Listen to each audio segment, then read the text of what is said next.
ఇవ్వడమే కాదు, వాయబుల్ gap fund అని కేంద్ర ప్రభుత్వం నుంచి అదనంగా 100 కోట్ల రూపాయల నిధులు ఇవ్వడంతో ఈరోజు హైదరాబాద్ నగరానికి మెట్రో రైలు వచ్చింది.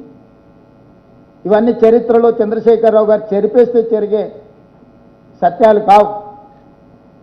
వారు ఏదో అనుకుంటున్న వీటిని మసిబూసి మాయరడ్కాయ చేసి సినిమాలలో మనం సినిమా స్టోరీ అంతా ఒకటి ఉంటుంది, ప్రేక్షకులను ఉత్తేజపరచడానికి ఐటమ్ సాంగ్ అని ఉంటుంది అప్పుడప్పుడు మధ్యలో. అలాంటిని ఆదర్శంగా తీసుకొని కేటీఆర్ గారు ప్రచారాలు చేసి కాంగ్రెస్ పార్టీ మీద దుమ్మెత్తడానికి ప్రయత్నం చేస్తున్నాడు. దుమ్మెత్తిపోయడానికి ఆయన ఎన్నికల ప్రచార సరళిని ఒకసారి గమనించండి. ఈ మధ్యకాలంలో వచ్చిన పుష్పలో శ్రీలీల ఐటమ్ సాంగ్ను చూడండి. ఏమైనా తేడా ఉందా? ఈ రాష్ట్రానికి నాయకత్వం వహిస్తానని చెప్పే నాయకుడి యొక్క ప్రచార సరళి పార్టీ జెండాను కండువాను గాల్లో ఇలా తిప్పుకుంటూ ఎవరు చేస్తారు ఇవన్నీ? అందుకే మా 10 సంవత్సరాలు 2004 నుంచి 2014 వరకు జరిగిన సంక్షేమము అభివృద్ధిని కొలబద్దగా తీసుకోండి, విశ్లేషించండి, ప్రశ్నించండి మమ్మల్ని. 2014 నుంచి 2026 వరకు ఆల్మోస్ట్ డిసెంబర్ 2023 వరకు వాళ్ళే ఉన్నారంటే ఆల్మోస్ట్ 10 years. 2 సార్లు రాజశేఖర రెడ్డి గారి నేతృత్వంలో ఏర్పాటు చేసిన మా ప్రభుత్వం, 2 సార్లు చంద్రశేఖరరావు గారి నేతృత్వంలో ఏర్పాటు చేసిన ఆ ప్రభుత్వాన్ని పోల్చండి. 16,000 కోట్ల రూపాయల మిగులు బడ్జెట్, 69,000 కోట్ల రూపాయల అప్పుతో మేము అప్పచెప్తే చంద్రశేఖరరావు గారు నాకు అప్పచెప్పేటప్పటికీ జీత భత్యాలు కూడా మొదటి తారీఖున ఇవ్వలేని పరిస్థితి. రిజర్వ్ బ్యాంకులో చేబదులు కింద 1,000 కోట్ల రూపాయల అప్పు, బ్యాంకుల్లో 8,11,000 కోట్ల రూపాయలు, 4 రకాల అప్పులు ఉంటాయి. ఎఫ్ఆర్బిఎం పరిధిలో తెచ్చుకున్న అప్పులు, కార్పొరేషన్ సంస్థలకు ప్రభుత్వం గ్యారంటీ ఇచ్చిన అప్పులు, కార్పొరేషన్ సంస్థలే స్వయంగా మేము కట్టుకుంటామని తెచ్చుకున్న అప్పులు, ఇతర విధానాలలో ప్రభుత్వం తెచ్చుకున్న అప్పులు, 4 రకాల అప్పులు 6,71,000 కోట్ల రూపాయలైతే పోతూ చేబదుల కింద బకాయిలు పెట్టినాయి. కాంట్రాక్టర్ల బిల్లులు 50,000 కోట్లు పెండింగ్ పెట్టింది. ఉచిత విద్యుత్ సంస్థలకు సింగరేణికి ఒక 30,000-35,000 కోట్ల రూపాయలు బకాయిలు పెట్టింది. ఉద్యోగ రిటైర్మెంట్ బెనిఫిట్స్ ఒక 10,000 కోట్ల రూపాయలు బకాయిలు పెట్టింది. లిక్కర్ సప్లై చేసిన సంస్థలకు ఒక 5,000 కోట్ల రూపాయల బకాయిలు పెట్టింది. ఫీజు రియంబర్స్మెంట్ ఒక 8,000 కోట్ల రూపాయల బకాయిలు పెట్టింది. ఈ రకంగా 1,29,000 కోట్ల రూపాయలు లెక్కకు దొరకని, చేతికి అందని అప్పులు నమ్మినోడి దగ్గరల్లా, ఇచ్చినోడి దగ్గరల్లా దొరికిన కాడికి దొరికినంత అప్పులు తీసుకొచ్చి మొత్తానికి 8 లక్షల కోట్ల పైచిల్ అప్పులతోనే రాష్ట్రాన్ని నాకు అప్పచెప్పిండు. నేను డిసెంబర్ 7 తారీఖు నాడు బాధ్యత తీసుకున్న తర్వాత అప్పటికి ప్రభుత్వ ఉద్యోగస్తులకు జీతాలు ఇవ్వలే. జీతాలు ఇద్దామని ఎత్తుకుతే డబ్బులు లేవు. పోనీ రిజర్వ్ బ్యాంక్ లేదన్నా అడ్వాన్స్ కింద ఏదన్నా అడగనరా అంటే అప్పటికే 3,500 కోట్ల రూపాయలు అడ్వాన్స్ తెచ్చేసుకుంది మహాత్ముడు. ఆ అవకాశం కూడా లేదు.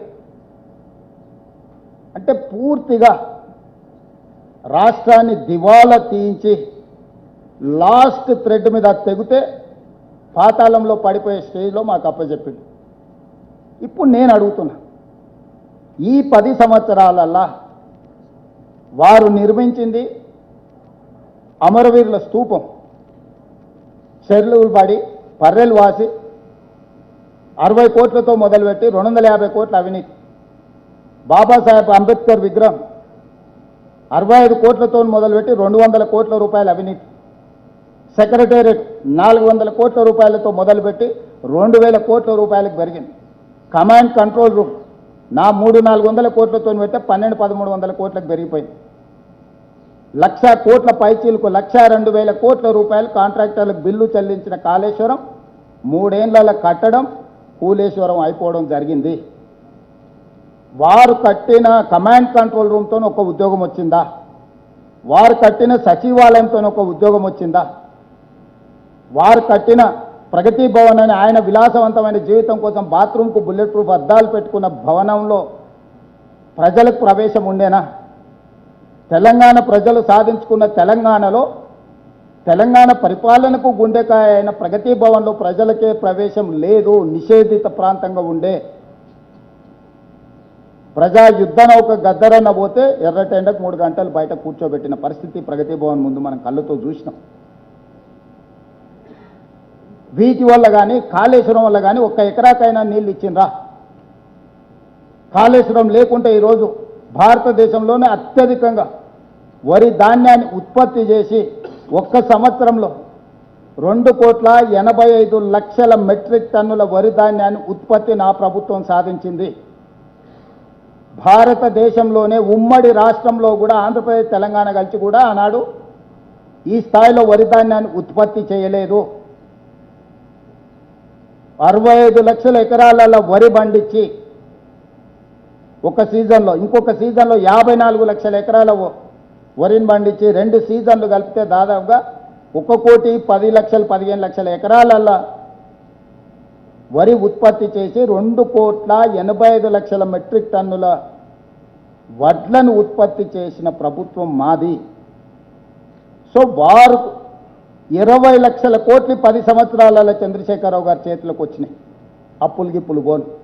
యావరేజ్గా సంవత్సరానికి 2 లక్షల కోట్ల రూపాయల బడ్జెట్ని యావరేజ్ చేసుకుంటే 20 లక్షల కోట్ల రూపాయలు వచ్చినాయి. నేను మీడియా మిత్రుల ద్వారా చంద్రశేఖరరావు గారిని, బీఆర్ఎస్ పార్టీని నేను అడుగుతున్నాను, 20 లక్షల కోట్ల రూపాయలతో నికరంగా తెలంగాణ రాష్ట్రంలో ఒక్క సాగునీటి ప్రాజెక్ట్ అయినా పూర్తి చేసిండ్రా? ఒక్క నూతన విద్యా సంస్థనైనా మీరు తీసుకొచ్చిండ్రా? ఉన్న యూనివర్సిటీలకు వైస్ ఛాన్సలర్స్నైనా నియమించిండ్రా? గ్రామీణ పాఠశాలల సింగిల్ టీచర్ పాఠశాలలు 5,000 పైచిలకు పాఠశాలలు మీరు మూత వేసిండ్రు. పేదలకు విద్యను దూరం చేసిండ్రు, రైతులకు వ్యవసాయాన్ని దూరం చేసిండ్రు, మహిళలకు రాజ్యాధికారాన్ని దూరం చేసిండ్రు, మహిళా సంఘాలను నిర్వీర్యం చేసిండ్రు. 0 వడ్డీ కానీ పావులా వడ్డీ కానీ 10 పైసలైన వాళ్ళు మీరు ఇచ్చిండ్రా? 5 సంవత్సరాలు అసలు మంత్రివర్గంలో మహిళలకు స్థానం ఇచ్చిండ్రా? 1,15,000 ప్రభుత్వ ఉద్యోగ ఖాళీలు ఉన్నాయని మొదటి అసెంబ్లీలో చంద్రశేఖరరావు గారి సమాధానం చెప్తే 10 ఏళ్ళైనా ఖాళీలను ఎందుకు భర్తీ చేయలే? అంటే ఉద్యమము తెలంగాణ రాష్ట్ర సాధన యొక్క ఆత్మనే చంపేసింది. ఏ ఒక్క ప్రాజెక్టు పూర్తి చేయాలి? 1,86,000 కోట్ల రూపాయలు సాగునీటి ప్రాజెక్టుల కాంట్రాక్టర్లకు చెల్లించిండ్రు. 1000 కోట్లతో పూర్తి కావాల్సిన కల్వకుర్తి పూర్తి కాలే, 2,000 కోట్లతో పూర్తి కావాల్సిన ఎస్ఎల్బిసి టన్నెల్ పూర్తి కాలే 10 సంవత్సరాల. భీమా, నెట్టంపాడు, కోయిల్ సాగరు, రాజీవ్ సాగర్, సీతారామ సాగర్ కింద పేరు మారింది, సమ్మక్క సారలక్కగా మారింది, ప్రాణహిత చేవెళ్ళ కాళేశ్వరంగా మారింది. ఏ ప్రాజెక్టు కూడా పూర్తి చేయలే. 1,86,000 కోట్ల రూపాయలు ఎక్కడికి వెళ్ళినాయి? 27,000 కోట్ల రూపాయలు పాలమూరు రంగారెడ్డి ఎత్తిపోతల ఖర్చు పెట్టి 1 ఎకరాకు కూడా నీళ్ళు ఇవ్వలేదు. ఏ రంగమైనా తీసుకోండి, వ్యవసాయ రంగం తీసుకుంటారా, విద్యారంగం తీసుకుంటారా, వైద్య రంగం తీసుకుంటారా? ఉస్మానియా హాస్పిటల్ 100 సంవత్సరాలు పూర్తి చేసుకున్నది, శిథిలావస్థకు చేరుతున్నది. అది హెరిటేజ్ బిల్డింగ్. ఉస్మానియా హాస్పిటల్ని కొత్త దగ్గర నిర్మించండి, కనీసం ఒక ఉస్మానియా హాస్పిటల్ని కూడా నిర్మించే ప్రయత్నం చేయలేదు. మొదలుపెట్టిన సనత్ నగర్ కిమ్స్ కావచ్చు, అల్వాల్ కిమ్స్ కావచ్చు, ఎల్బీ నగర్ కిమ్స్ కావచ్చు, లేకపోతే వరంగల్లో మొదలుపెట్టిన హాస్పిటల్ కావచ్చు, ఏది పూర్తి చేయకుండా అర్ధాంతరంగా వదిలేసిపోయారు. హైదరాబాద్లో నిర్మించదలుచుకున్న ఆరాంఘర్ కావచ్చు, హైటెక్ సిటీ దగ్గర కట్టిన పీజీఆర్ ఫ్లైఓవర్ కావచ్చు, సిటీలో కూడా ఏవైనా ప్రాజెక్టులు మొదలుపెట్టినాయి, పూర్తయినాయా? ఒక్క ఉద్యోగం రాని, పైసా ప్రయోజనం లేని కమాండ్ కంట్రోల్ రూము, సచివాలయము, ప్రగతి